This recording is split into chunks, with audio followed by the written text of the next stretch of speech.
Senior coaching centre YouTube channel पर आपका स्वागत है। मैं विकास कुमार। आज दूसरा क्लास हम लोग लेके आए, क्लास 10th का सब्जेक्ट केमिस्ट्री लेसन दूसरा में। पिछला क्लास यानी पिछला बार हम लोग पढ़े थे जो अम्ल के बारे में पूरा डिटेल से जाने थे। ठीक है, अम्ल क्या है, अम्ल का प्रकार क्या है, कितने प्रकार के होते हैं और उसके गुण के बारे में हम लोग अध्ययन किए थे। आज जो हम लोग पढ़ेंगे इसमें वो भस्म या क्षारक के बारे में स्टडी करने जा रहे हैं। तो देखते हैं कि भस्म या क्षारक जिसको बेस बोला जाता है वो क्या है। तो भस्म वह पदार्थ है जिसका जलीय विलयन स्वाद में कड़वा होता है तथा अम्ल को उदासीन कर लवण बनाता है। फिर से देखेंगे, भस्म वह पदार्थ है जिसका जलीय विलयन स्वाद में कड़वा होता है तथा अम्ल को उदासीन कर लवण बनाता है। ठीक है, कड़वा को तीखा भी बोला जाता है। तो अब देखेंगे आर्हेनियस के द्वारा अम्ल भस्म का क्या डिफाइन कैसे किए हैं, परिभाषा किस तरह से दिए हैं। तो भस्म वह पदार्थ है जो जल में घुलकर हाइड्रोक्साइड आयन यानी OH देता है। भस्म वह पदार्थ है जो जल में घुलकर हाइड्रोक्साइड आयन OH देता है, जैसे में sodium hydroxide, potassium hydroxide, ammonium hydroxide और कैल्शियम हाइड्रोक्साइड। ये सारे आपको भस्म का उदाहरण है। ठीक है, अब देखेंगे क्षारक देख लिए हम लोग। अब क्षार के बारे में जानेंगे। ठीक है, कि क्षार किसको बोला जाता है, यानी भस्म और क्षार में अंतर है, जिसको अल्कली बोला जाता है। तो जल में विलय भस्म को क्षार कहते हैं। क्षार किसको कहते हैं, तो जल में विलय भस्म को क्षार कहा जाता है। जो जल में घुल जाता है, जो भस्म जल में घुला हुआ रहता है उसी को हम लोग क्या कहते हैं, क्षार कहते हैं। भस्म का गुण हम लोग देखते हैं, क्षारक या भस्म का गुण। तो निम्नलिखित गुण है। पहला है कि ये रंगहीन तथा गंधहीन होते हैं। ये कैसा होता है, रंगहीन तथा गंधहीन। इसमें ना कोई रंग होता है और ना ही कोई गंध होता है इसका। ठीक है, अपवाद में एक है अमोनियम हाइड्रोक्साइड। दूसरा है इसका जलीय विलयन साबुन की तरह चिकना होता है। यानी जो क्षार का जलीय विलयन है क्षारक का, उसका कैसा होता है, किस तरह का चिकना होता है, तो साबुन की सतह की तरह चिकना होता है। तीसरा है कि इसका स्वाद तीखा या कड़वा होता है। ठीक है, तीखा या कड़वा होता है स्वाद। चौथा है कि इसके घोल त्वचा को हानि पहुंचाते हैं।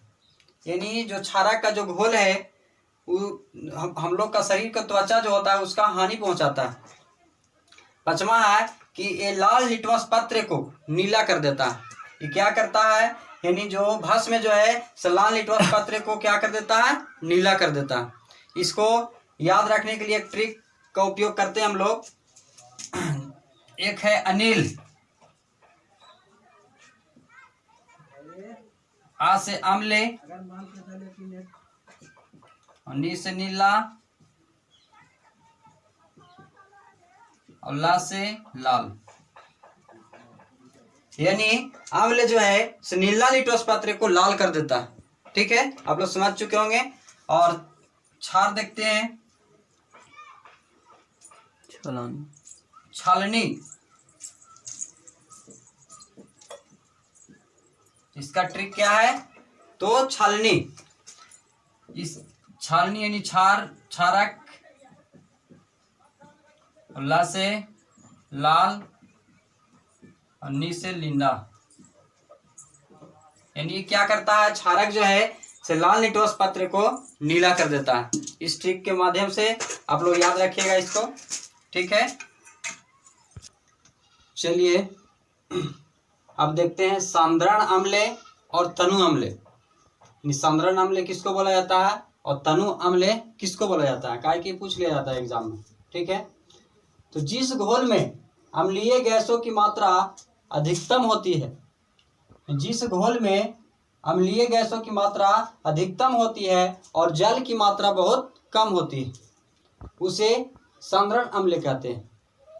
जैसे साधारण सल्फ्यूरिक अम्ल में 98% सल्फ्यूरिक अम्ल होता है तथा 2% जल होता है।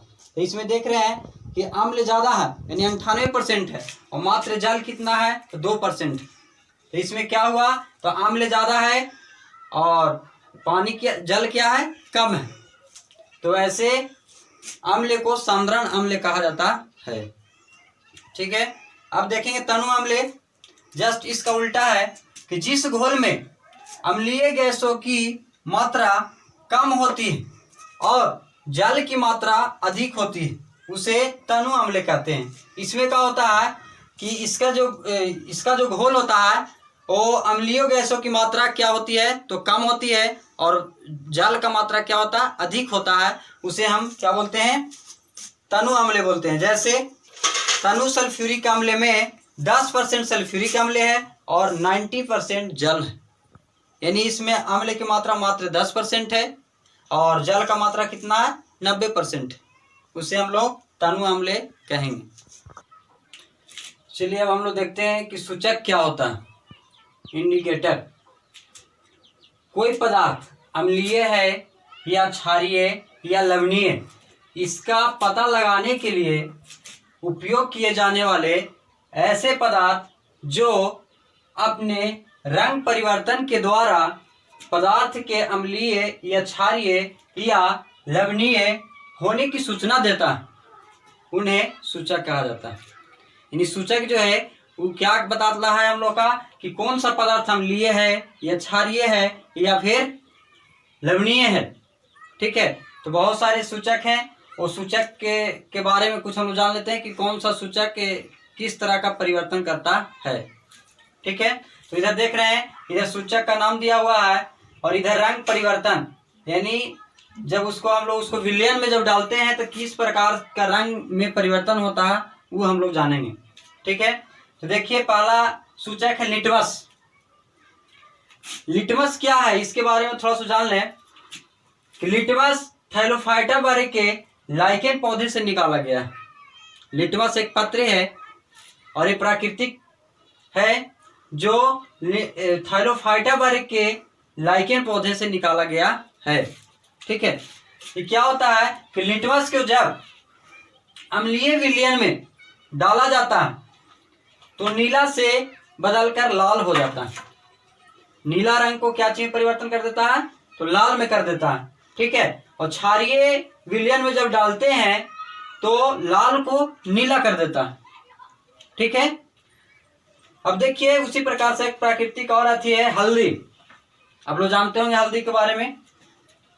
हल्दी को जब अम्लीय विलयन में जब डाला जाता है तो पीला दिखाई देता है। किस तरह का परिवर्तन करता है रंग में तो पीला रंग। ऐसे यहाँ पे कोई परिवर्तन नहीं हुआ क्योंकि हल्दी का रंग भी क्या होती है पीला ही होती है, यानी अम्लीय में कोई इसका परिवर्तन, रंग में कोई परिवर्तन नहीं होता है जब अम्लीय विलयन में डाला जाता है। ठीक है, लेकिन हल्दी को जब क्षारीय विलयन में हम डालते हैं तो उसका रंग में परिवर्तन हो जाता है, क्या लाल और भूरा हो जाता है। जो पीला रंग का हल्दी है वो कैसा हो जाएगा लाल या भूरा।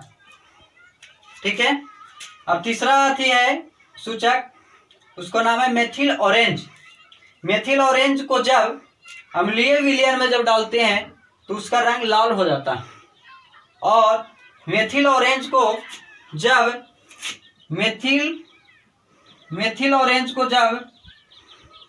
क्षारीय विलयन में डाला जाता है तो रंग उसका पीला हो जाता है।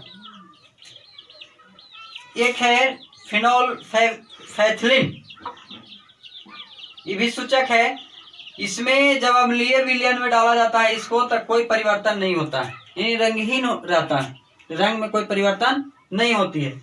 लेकिन जब फिनोल्फेथिलीन को जब क्षारीय विलयन में डाला जाता है तो उसको रंग कैसा हो जाता है गुलाबी।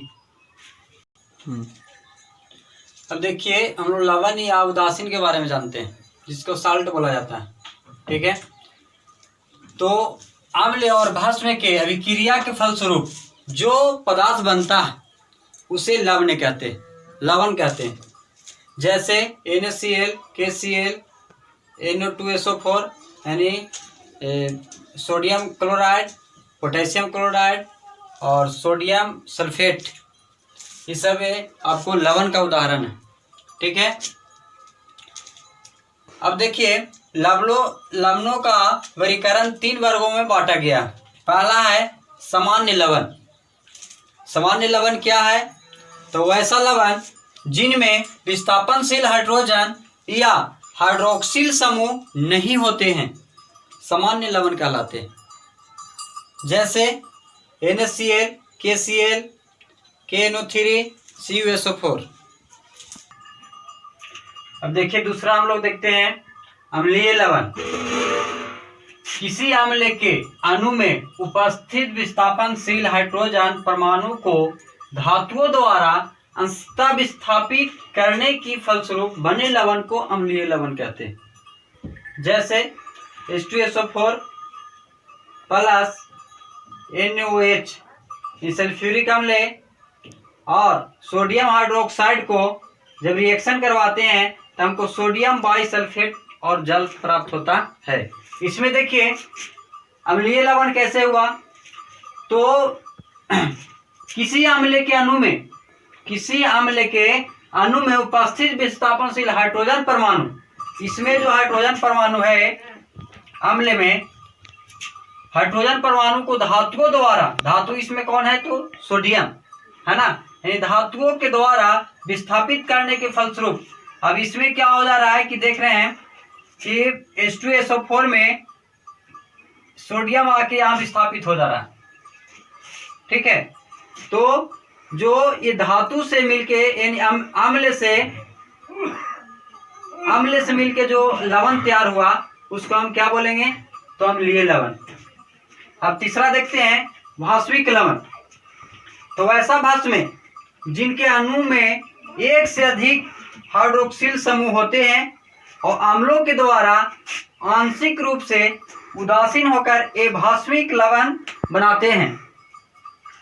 इसमें क्या होता है भास्विक लवण में? ये देखिए ये भस्म है और ये आपको अम्ल है। ठीक है। तो इसमें क्या हो रहा है कि अम्ल के द्वारा जब इससे क्रिया करवाया जा रहा है तो इसमें क्या आ जा रहा है? इसमें Pb यानी भास्म के रूप यहाँ पे ले रहा है। ठीक है। तो ये जो आपको होगा वो क्या होगा? भास्मिक लवण कहलाएगा ये।